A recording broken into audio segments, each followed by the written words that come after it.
will talk about how can you fix this problem or know how you can do that on your Amazon Photos app. So all you have to do, so you just click here on settings here. When you just click on settings, it's going to show for you list like this here.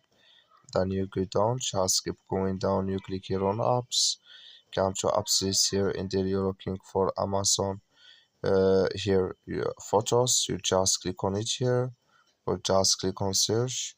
Then here add Amazon Photos, it's going to show for you like this, click on it. So then it's going to take you to this list, click here on first stop, click on OK. Then you go down, just click on storage, come to storage this here, just click on clear cache.